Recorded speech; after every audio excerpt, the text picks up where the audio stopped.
चलिए, good morning students. आज के हम क्लास 11 केमिस्ट्री के अंतर्गत चैप्टर 4 का अध्ययन करेंगे और चैप्टर 4 में हम बात करेंगे केमिकल बॉन्डिंग या रासायनिक आबंधन के बारे में। रासायनिक आबंधन में हमने देखा था कि आयनिक बंध, सहसंयोजक बंध होता क्या है ना, और आयनिक बंध कैसे बनते हैं। ठीक है, आयनिक बंध को प्रभावित करने वाले कारक कौन कौन से हैं और आयनिक यौगिकों के क्या क्या गुण होते हैं, ये हमने पिछले क्लास में अध्ययन किया। उसके बाद हम केमिकल बॉन्डिंग के अंतर्गत पढ़ेंगे नेक्स्ट टॉपिक है ना, सहसंयोजक बंध। ठीक है, आज का हमारा जो टॉपिक है वो रहेगा सहसंयोजक बंध। तो हम यहाँ पे बात करेंगे कि सहसंयोजक बंध होता क्या है, कैसे बनते हैं और इसको समझने के लिए कौन कौन से सिद्धांत दिए गए हैं। ठीक है, और इसका क्या क्या उदाहरण है उसके बारे में हम यहाँ विस्तार पूर्वक अध्ययन करेंगे। तो आप सभी जानते हो है ना, पूर्व में भी बताया गया है कि सहसंयोजक बंध कब बनता है, जब दो समान तत्व या दो अलग अलग तत्व आपस में क्या करते हैं, अपना अष्टक पूरा करने के लिए या अक्रिय गैसों की भांति विन्यास प्राप्त करने के लिए ठीक है क्या करते हैं, एक निश्चित संख्या में इलेक्ट्रॉनों की साझेदारी करते हैं। तो साझेदारी से जो बंध बनता है उसे हम सहसंयोजक बंध कहते हैं। ठीक है, आई बात समझ में। तो इस प्रकार से सहसंयोजक बंध को समझाने के लिए है ना 3 महत्वपूर्ण सिद्धांत दिया गया है। ठीक है, जिसमें से पहला सिद्धांत है लुईस लैंगम्यूर सिद्धांत, दूसरा हम इसके बाद पढ़ेंगे संयोजकता बंध सिद्धांत है ना, जिसमें हम संकरण पढ़ेंगे, और तीसरा दिया गया है आणविक कक्षक सिद्धांत, जिसमें हम MORF बनाना सीखेंगे। ठीक है, तो चलिए हम सहसंयोजक बंध को समझने के लिए पहले लुईस लैंगम्यूर सिद्धांत पढ़ते हैं। ठीक है, तो देखिए लुईस लैंगम्यूर सिद्धांत के कुछ महत्वपूर्ण बिंदु है ना, जो इस सिद्धांत को क्या करते है ना, सिद्धांत की व्याख्या करता है। तो सबसे पहले हम यहाँ पे सहसंयोजक बंध का परिभाषा लिखेंगे है ना, कि सहसंयोजक बंध क्या है। तो है ना, दो समान तत्व या भिन्न भिन्न तत्व अक्रिय गैस विन्यास प्राप्त करने के लिए या अपना अष्टक पूरा करने के लिए जितने इलेक्ट्रॉनों का साझा करते हैं। ठीक है, तो है ना, साझा करते हैं और साझेदारी से जो बंध बनाते हैं उसे हम सहसंयोजक बंध कहते हैं। ठीक है, अब देखिए लुईस लैंगम्यूर सहसंयोजक बंध को समझाने के लिए लुईस लैंगम्यूर सिद्धांत के अंतर्गत निम्नलिखित बिंदु सम्मिलित हैं। देखिए पहला बिंदु है इलेक्ट्रॉनों की साझेदारी। ठीक है, इलेक्ट्रॉनों की साझेदारी कहने का मतलब, जैसे मान लीजिए हम क्लोरीन की बात करेंगे, तो क्लोरीन के है ना बाएं कोश में कितने इलेक्ट्रॉन होते हैं, 7 इलेक्ट्रॉन होते हैं, और इसे अपना अष्टक पूरा है ना करने के लिए कितना चाहिए, 1 इलेक्ट्रॉन की आवश्यकता है। ठीक है, तो होता क्या है, एक क्लोरीन परमाणु, ठीक है, देखिए दूसरे क्लोरीन परमाणु में भी क्या होगा, लास्ट में 7 इलेक्ट्रॉन ही होंगे। तो देखो यहाँ पे दोनों क्लोरीन है, मतलब हम इसको समान परमाणु बोल सकते हैं। तो दो समान परमाणु अपना अष्टक पूरा करने के लिए या है ना, क्लोरीन के बाद अक्रिय तत्व कौन आता है, आर्गन 18, जिसका अष्टक इस प्रकार से होता है ना, देखो पूर्ण होता है। तो आर्गन के समान इलेक्ट्रॉनिक विन्यास प्राप्त करने के लिए है ना, या आर्गन अक्रिय गैस है, तो अक्रिय गैस विन्यास प्राप्त करने के लिए क्या करते हैं, आपस में है ना अपने एक एक इलेक्ट्रॉनों का साझा कर लेते हैं। जैसे ये क्लोरीन हो गया, 7 इलेक्ट्रॉन है, ये देखिए। ठीक है, और ये दूसरा क्लोरीन हो गया, इसके पास भी कितना इलेक्ट्रॉन है ना, ये हमने क्लास 9th में भी पढ़ा है। तो देखो ये देखिए है ना, तो इस प्रकार अपने एक एक इलेक्ट्रॉनों का साझा कर लेते हैं ना। तो इस प्रकार एक एक इलेक्ट्रॉनों के साझेदारी से क्या हो जाता है, यहाँ पर क्लोरीन के मध्य में एक एक है ना एक सहसंयोजक बंध बन जाता है। और इस प्रकार ये जो सहसंयोजक बंध है वो क्या कार्य कर रहा है, या जो ये साझे का इलेक्ट्रॉन है ना, इसको हम लोग क्या बोलते हैं, साझे का इलेक्ट्रॉन बोलेंगे।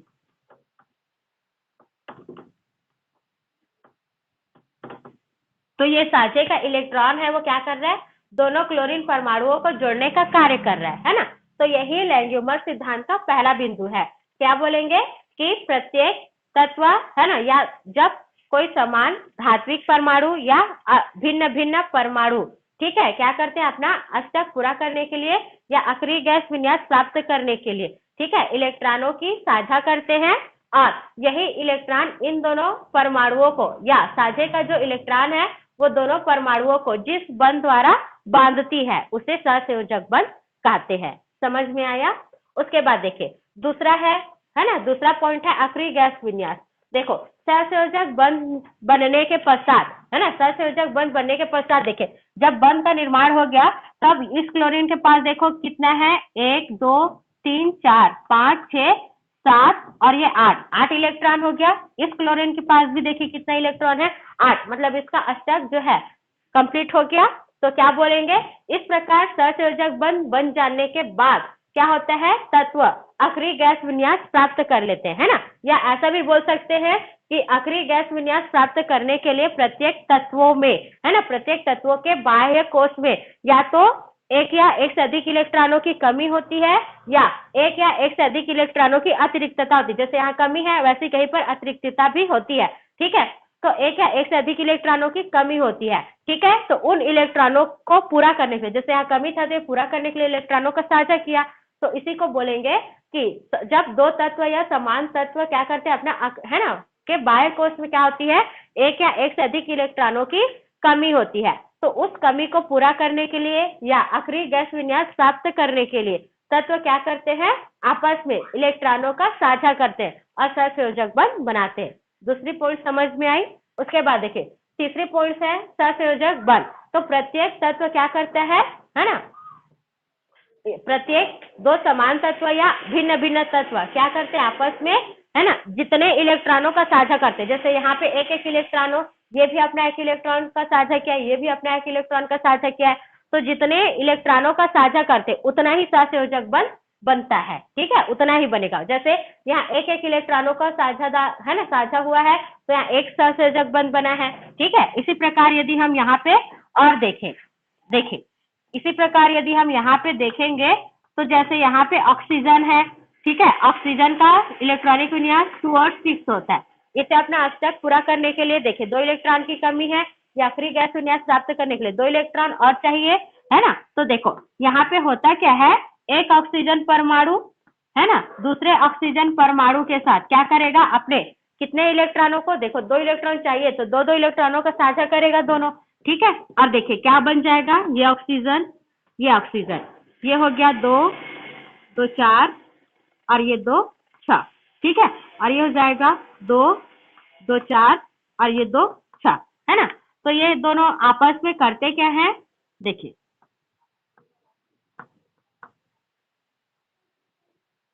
अपना अक्रिय गैस विन्यास प्राप्त करने के लिए, ये देखिए ध्यान पूर्वक देखते जाइए। देखो 6 और 2 8 हो गया, ये देखो। और ये क्या कहलाएगा भाई, इसको बोलेंगे हम साझे का इलेक्ट्रॉन युग्म, है ना। इसको या हम लोग ऐसा भी लिख सकते हैं, ये देखो, ठीक है। तो यहाँ पे देखिए 2 इलेक्ट्रॉनों की साझेदारी हुई जिसके कारण इनके मध्य द्विसहसंयोजक बंध बन गया। ठीक इसी प्रकार ये देखिए नाइट्रोजन में, तो नाइट्रोजन का 7 होता है, यहाँ पे क्या आ जाएगा 2 और 5। अब इसको अपना अष्टक पूरा करने के लिए कितना चाहिए, 8 पूरा करने के लिए 3 और चाहिए, या अक्रिय गैस विन्यास प्राप्त करने के लिए 3 इलेक्ट्रॉन की कमी है। तो क्या करेगा, एक नाइट्रोजन परमाणु दूसरे नाइट्रोजन परमाणु के साथ, ठीक है। ये देखिए ये हो गया नाइट्रोजन, ये देखिए ये हो गया नाइट्रोजन, ठीक है। और इसके पास होता है 5 इलेक्ट्रॉन, ये हो गया 2 और ये हो जाएगा 3, समझ में आया। और यहाँ पे आप रखिए 1 2 3 और ये हो गया 2। अब देखो ये भी अपना अष्टक पूरा करने के लिए इसके 3 इलेक्ट्रॉनों, है ना, अपने 3 इलेक्ट्रॉनों का इसके 3 इलेक्ट्रॉनों के साथ साझा करता है। ये भी अपना अष्टक पूरा करने के लिए अपने 3 इलेक्ट्रॉनों का इसके 3 इलेक्ट्रॉनों के साथ साझा करता है। और इस प्रकार दोनों के बीच में क्या बन जाते हैं, 3 सहसंयोजक बंध का निर्माण हो जाता है। तो इसी को बोलते हैं कि सहसंयोजक बंध कितना बनेगा, वो साझा होने वाले इलेक्ट्रॉनों की संख्या पर निर्भर करता है। यदि परमाणु आपस में एक एक इलेक्ट्रॉनों का साझा करेगा तो एकल सहसंयोजक बंध बनेगा। यदि परमाणु आपस में 2 इलेक्ट्रॉनों का साझा करता है तो द्विसहसंयोजक बंध बनता है। और जब परमाणु आपस में 3 इलेक्ट्रॉनों का साझा करता है तो ट्रिपल या त्रिसहसंयोजक बंध बनता है। समझ में आया।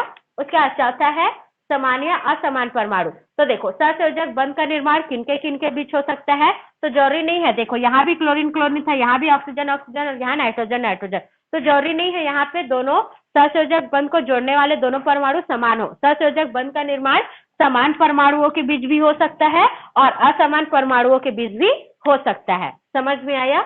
देखिए उसके बाद लास्ट पॉइंट है सहसंयोजकता, है ना। तो सहसंयोजकता क्या है, तो कोई परमाणु की जो सहसंयोजकता है वो कितनी है, इसको जानने के लिए हम लोग, है ना, किसकी गणना करेंगे, तो किसी परमाणु की सहसंयोजकता को, है ना, यदि निर्धारण करना है तो निर्धारण करने के लिए हम लोग देखेंगे कि वो कितने इलेक्ट्रॉनों का साझा किया है या कितना सहसंयोजक बंध बनाया। जैसे यहाँ पे क्या प्रदर्शित हुआ है कि क्लोरीन, है ना, क्या कर रहा है, अपना आवश्यक पूरा करने के लिए एक इलेक्ट्रॉनों का साझा कर रहा है या एक सहसंयोजक बंध बना रहा है। तो यहाँ क्लोरीन की सहसंयोजकता कितनी है, एक है। समझ में आया। ऑक्सीजन यहाँ पे 2 इलेक्ट्रॉनों का साझा कर रहा है या 2 सहसंयोजक बंध बना रहा है, तो यहाँ पे ऑक्सीजन की सहसंयोजकता कितनी है, 2 है। नाइट्रोजन यहाँ 3 इलेक्ट्रॉनों का साझा कर रहा है, 3 सहसंयोजक बंध बना रहा है, तो इसकी सहसंयोजकता कितनी है, 3 है ना। तो इसी को बोलते हैं कि किसी भी तत्व के सहसंयोजक, है ना, या किसी परमाणु के सहसंयोजकता का निर्धारण उनके द्वारा, है ना, साझेदारी किए गए इलेक्ट्रॉनों की संख्या या उनके द्वारा बनाए गए बंध के आधार पर की जाती है। तो ये था लुईस का लैंग्यूमर सिद्धांत। समझ में आया, बहुत इजी है लुईस का लैंग्यूमर सिद्धांत। अब देखो, लुईस के लैंग्यूमर सिद्धांत के आधार पर जो परमाणु होते हैं वो, है ना, यहाँ पे जो परमाणु बनते हैं या सहसंयोजक बंध के निर्माण के बाद जो अणु बनते हैं ना, सहसंयोजक बंध से हमेशा 2 परमाणु आपस में है ना, एक दूसरे से बंध जाते हैं या जुड़ जाते हैं और अणु बनाते हैं, है ना। तो यहाँ पे देखो, लुईस लैंग्यूमर सिद्धांत के अनुसार यहाँ पे कितने प्रकार का सहसंयोजी अणु बनेगा। अब देखो, सहसंयोजक बंध से, है ना, जब 2 परमाणु जुड़ते हैं तो क्या हो जाता है, सहसंयोजक अणु का निर्माण होता है। ठीक है, तो सहसंयोजक बंध से जुड़े 2 परमाणुओं, है ना, या जब 2 परमाणु आपस में सहसंयोजक बंध से जुड़ते हैं तो सहसंयोजक अणु का निर्माण होता है। सहसंयोजक अणु 2 प्रकार के होते हैं। देखिए, एक होता है समपरमाणविक अणु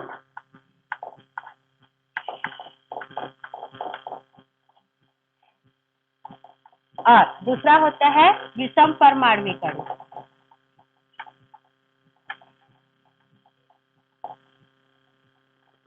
देखिए, समपरमाणविक किसको कहेंगे, तो जब सहसंयोजक बंध से, है ना, मतलब जब 2 समान परमाणु आपस में सहसंयोजक बंध द्वारा जुड़कर अणु बनाते हैं तो उसको हम समपरमाणविक अणु बोलते हैं। जैसे कि उदाहरण में अभी आप लोग को बताया गया है क्लोरीन अणु, ऑक्सीजन अणु, नाइट्रोजन अणु, हाइड्रोजन अणु, फ्लोरीन अणु, ये सभी क्या है, समपरमाणविक अणु है। क्योंकि इसमें देखिए 2 क्लोरीन परमाणु सहसंयोजक बल से जुड़े हैं, 2 ऑक्सीजन परमाणु सहसंयोजक बल से जुड़े, 2 नाइट्रोजन परमाणु सहसंयोजक बल से जुड़े, 2 हाइड्रोजन आपस में सहसंयोजक बल से जुड़ेंगे, 2 क्लोरीन परमाणु आपस में सहसंयोजक बल से जुड़ेंगे, तो सभी क्या है, समपरमाणविक अणु है। समझ में आया। और इनका निर्माण कैसे होता है, देखिए मैं आप लोगों को बता दी हूँ। ठीक है, तो इनका निर्माण इस प्रकार से होता है। तो अभी मैं इन तीनों का बता चुकी हूँ, है ना। तो आप लोग का काम है ना, होमवर्क का है कि आप लोग हाइड्रोजन और क्लोरीन का जो है ना, निर्माण कैसे होता है आप लोग बताएं। चलिए, समझ में आया। उसके बाद आगे देखते हैं। देखिए, अब हम यहाँ पे देखेंगे विषम परमाणविक अणु का निर्माण कैसे होता है। ठीक है, देखिए विषम परमाणविक अणु का निर्माण कैसे होता है। तो विषम परमाणविक अणु में क्या होते हैं, 2 भिन्न भिन्न परमाणु या अलग अलग तत्व के परमाणु आपस में सहसंयोजक बंध से जुड़ते हैं और सहसंयोजी अणु बनाते हैं। जैसे उदाहरण में आप लोग जल अणु ले सकते हैं, कार्बन डाइऑक्साइड अणु ले सकते हैं, मीथेन अणु ले सकते हैं, अमोनिया अणु ले सकते हैं। देखिए सभी में क्या है, देखो ये अणु हाइड्रोजन और ऑक्सीजन से मिलकर बना है, मतलब अलग अलग परमाणु से मिलकर बना है। ये कार्बन और ऑक्सीजन से मिलकर बना है, मतलब यह भी अलग अलग परमाणु से मिलकर बना है। कार्बन और हाइड्रोजन से मिलकर बना है, मतलब अलग अलग परमाणु से मिलकर बना है। नाइट्रोजन और हाइड्रोजन यहाँ भी अलग अलग परमाणु है, लेकिन यहाँ पे देखो ये केवल क्लोरीन परमाणु से मिलकर बना है, ये केवल ऑक्सीजन। तो समझ में आया समपरमाणविक और विषम परमाणविक। तो देखिए यहाँ पे विषम परमाणविक अणु का निर्माण कैसे होगा, जैसे हम एग्जाम्पल में हाइड्रोजन का ले, है ना। तो देखिए यहाँ पे होता क्या है, हाइड्रोजन का इलेक्ट्रॉनिक है ना विन्यास क्या हो जाएगा, 1 हो जाएगा, और ऑक्सीजन का इलेक्ट्रॉनिक विन्यास क्या हो जाएगा, 2 और 6 हो जाएगा। तो होता क्या है, ऑक्सीजन को अपना अष्टक पूरा करने के लिए, मतलब ऑक्सीजन को क्या करना है, नियान के समान, है ना, विन्यास प्राप्त करना है। नियान मतलब 10, है ना, 2 और 8, देखिए इसका अष्टक कंप्लीट होता है, तो नियान के जैसा अष्टक विन्यास प्राप्त करना है, या अक्रिय गैस नियान की भांति को क्या करना है, विन्यास प्राप्त करना है। और हाइड्रोजन को क्या करना है, तो हाइड्रोजन के समीपवर्ती आखिरी गैस कौन है, हीलियम है, और हीलियम का ये होता है, तो हाइड्रोजन को क्या होता है, हीलियम के समान आखिरी गैस विन्यास प्राप्त करना होता है, ऑक्सीजन को नियान के समान आखिरी गैस विन्यास प्राप्त करना होता है। तो हाइड्रोजन को हीलियम के समान विन्यास प्राप्त करने के लिए एक इलेक्ट्रॉन और चाहिए, ठीक है, या एक इलेक्ट्रॉन की कमी है, और ऑक्सीजन को विन्यास प्राप्त करने के लिए 2 इलेक्ट्रॉन और चाहिए, मतलब 2 इलेक्ट्रॉन की कमी है। तो होता है क्या, यहाँ पे जो ऑक्सीजन परमाणु है जिसके संयोजी कोश में कितने इलेक्ट्रॉन है, 4। तो ये देखिए 2 और ये 2 4, 5 और ये 6, ठीक है। तो ये क्या करते हैं अपने, है ना, ऑक्सीजन अपने 2 में से एक एक इलेक्ट्रॉनों का साझा, देखिए एक इलेक्ट्रॉनों का साझा एक हाइड्रोजन परमाणु के इलेक्ट्रॉन के साथ करता है, इलेक्ट्रॉन का साझा दूसरे हाइड्रोजन परमाणु के एक इलेक्ट्रॉन के साथ करता है ना। तो इस प्रकार आप देखिए जब ऑक्सीजन अपने 2 इलेक्ट्रॉनों का साझा है ना 2 हाइड्रोजन परमाणुओं के एक एक इलेक्ट्रॉनों के साथ करते हैं, तो इस प्रकार हाइड्रोजन, है ना, ऑक्सीजन के पास नियान जैसा अक्रिय विन्यास हो गया, ठीक है। हाइड्रोजन भी अपने एक इलेक्ट्रॉन का जब ऑक्सीजन के एक इलेक्ट्रॉन के साथ साझा किया, तो हाइड्रोजन के पास भी अब देखो हीलियम के समान 2 इलेक्ट्रॉन हो गए, और इस हाइड्रोजन के पास भी हीलियम के समान क्या हो गए, 2 इलेक्ट्रॉन हो गए, है ना। और इस प्रकार क्या होते हैं, हाइड्रोजन और ऑक्सीजन आपस में सहसंयोजक बंध का निर्माण कर लेते हैं, ठीक है। तो ये हुआ जल अणु का निर्माण, समझ में आया, ठीक है। तो इस प्रकार से लिखेंगे। चलिए मैं आपको एक कार्बन डाइऑक्साइड अणु का और बता देती हूँ। अब देखिए कार्बन डाइऑक्साइड अणु का निर्माण कैसे होता है, तो कार्बन डाइऑक्साइड में एक परमाणु है कार्बन, इसका विन्यास है 2 और 4, ठीक है। इसको भी नियान के समान आखिरी गैस विन्यास प्राप्त करने के लिए कितना इलेक्ट्रॉन चाहिए, है ना, 4 है और 8 करना है, तो 4 इलेक्ट्रॉन चाहिए। और ऑक्सीजन को आप लोग जानते ही हैं, है ना, इसका 2 और 6 होता है, और इसको नियान के समान आखिरी विन्यास प्राप्त करने के लिए 2 इलेक्ट्रॉन चाहिए। तो होता क्या है ना, यहाँ पे कार्बन को कितना 4 इलेक्ट्रॉन चाहिए और ऑक्सीजन को 2 इलेक्ट्रॉन, ठीक है। तो इस प्रकार से यहाँ पे क्या होता है, ये सेंटर पर कार्बन होता है ना, और कार्बन के पास कितने इलेक्ट्रॉन है, 4 इलेक्ट्रॉन। ये देखिए हम तो यहाँ कर देते हैं और तो यहाँ, है ना। तो ये क्या करता है, अपना 4 इलेक्ट्रॉन प्राप्त कर, है ना, आखिरी विन्यास प्राप्त करने के लिए 4 इलेक्ट्रॉन की पूर्ति करने के लिए क्या करता है, ऑक्सीजन के 2 इलेक्ट्रॉनों के साथ साझा करता है, देख, है ना, मतलब कार्बन अपने 2 इलेक्ट्रॉनों का साझा एक ऑक्सीजन परमाणु के 2 इलेक्ट्रॉनों के साथ करता है, और शेष 2 इलेक्ट्रॉनों का साझा दूसरे ऑक्सीजन परमाणु के 2 इलेक्ट्रॉनों के साथ करता है। ये देखो तो हो गया 6 2 8, ठीक है। और इसका देखो, ये देखो यहाँ भी 6 2 8 हो गया, और यहाँ भी देखिए 4 और 4 8 हो गया। और इस प्रकार यहाँ पे क्या हो जाता है ना, कार्बन डाइऑक्साइड का निर्माण हो जाता है ना, कार्बन डाइऑक्साइड जो कि एक सहसंयोजक अणु है उसका निर्माण हो जाता है। तो समझ में आया कैसे बनता है, ठीक है। तो इस प्रकार से आप समपरमाणुक अणु और विषम परमाणुक अणु को बता सकते हैं, ठीक है। उसके बाद देखिए एक और बता देते हैं अमोनिया का बनना। तो देखो अमोनिया में नाइट्रोजन परमाणु जिसका परमाणु क्रमांक 7, इलेक्ट्रॉनिक विन्यास 2 और 5 होता है। नियान के समान आखिरी गैस विन्यास प्राप्त करने के लिए इसको 3 इलेक्ट्रॉन चाहिए, ठीक है। और हाइड्रोजन जिसका है ना विन्यास 1 होता है, और इसको हीलियम के समान है ना इलेक्ट्रॉनिक विन्यास प्राप्त करने के लिए या हीलियम के समान आखिरी विन्यास प्राप्त करने के लिए 2 इलेक्ट्रॉन चाहिए। तो होता क्या है, यहाँ पे जो नाइट्रोजन परमाणु होते हैं जिसके संयोजी कोश में कितना इलेक्ट्रॉन होता है, 5 इलेक्ट्रॉन होता है, ठीक है। उसमें से ये अपने 3 इलेक्ट्रॉनों में से प्रत्येक एक एक इलेक्ट्रॉनों का साझा, है ना, 3 हाइड्रोजन परमाणुओं के साथ करता है, ठीक है। अब देखो इस प्रकार ये हाइड्रोजन के पास भी क्या हो गया, हीलियम के समान 2 इलेक्ट्रॉन हो गया, है ना, मतलब आखिरी गैस विन्यास हो गया। और इस प्रकार से ये देखिए तीनों के पास, ठीक है। और इस नाइट्रोजन के पास भी क्या हो जाता है, नियान के समान आखिरी गैस विन्यास, देखिए 8 हो गया, 2 2 4 और ये 2 6 और 2 8, ठीक है। और इस प्रकार क्या हो जाता है, अमोनिया का निर्माण हो जाता है। ये देखिए और 2 इलेक्ट्रॉन यहाँ रहते हैं जो बंध बनाने में भाग नहीं लेते, है ना। तो ये तीनों क्या है, बंदी इलेक्ट्रॉन है, और ये क्या कहलाता है, लोन पेयर इलेक्ट्रॉन, जो कि बंद बनाने में भाग नहीं ली। ठीक है, और यहाँ पे जो ये बना है,